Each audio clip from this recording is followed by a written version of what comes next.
likely a resignation. So, Wakili, as you come in, we know well what Chapter 6 of the Constitution envisions in terms of state officers being guided in their day-to-day conduct, sticking to principles of integrity and leadership.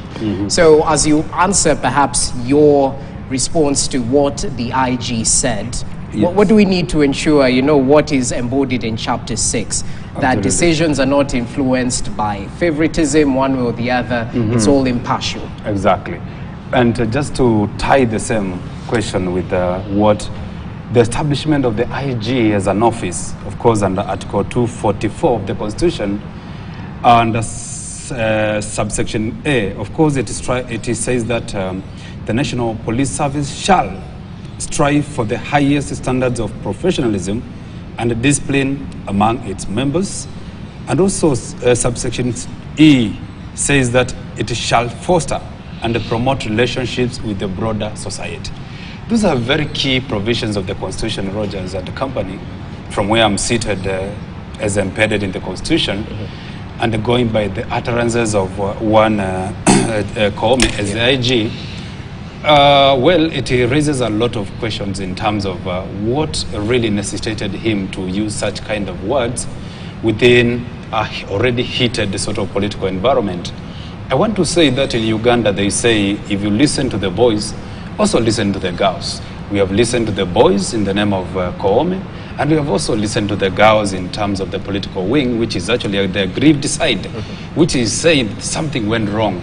And of course, this being such an emotive topic of late, because the other day I saw a member of parliament leaving, I think he was seated where I am right now, leaving the table because somebody was trying to devalue the essence of what transpired, and that was Bwana Kaluma, an MP of Parliament.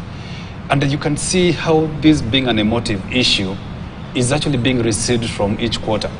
And when you see the kind of issues we are discussing about loss of lives, using people as human shields, people dying during mandamanos, these are pertinent issues that need to, find their position within the bigger legal framework in the name of the Constitution, whether we are really keeping full fidelity to the Constitution or we are just acting under the whims of politics.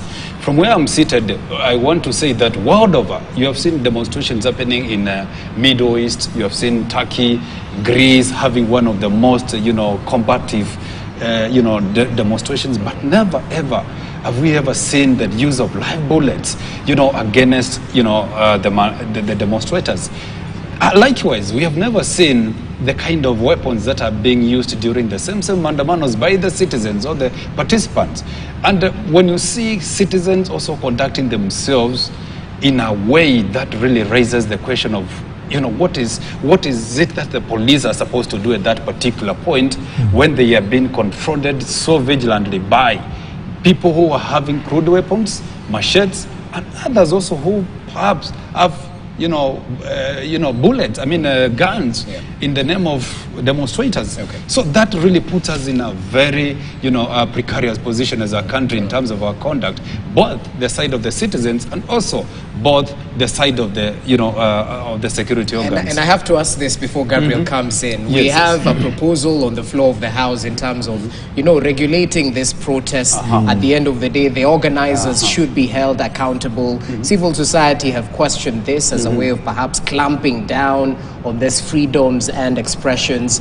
What say you briefly as per the law? Is this negating or taking us forward? I think it's sanitizing the environment, the whole ecosystem for mandamanos or for demonstrations, in the sense that the laws that we have are very weak. They are somehow outdated. Something needs to be done in terms of addressing some of the gaps that are existing. For example, you cannot just wake up each day and every morning with whatever you feel and just engage, the police and also the destruction bit of it. You can see the kind of looting in terms of the downgrading of the economy that we have experienced as a country by the looters.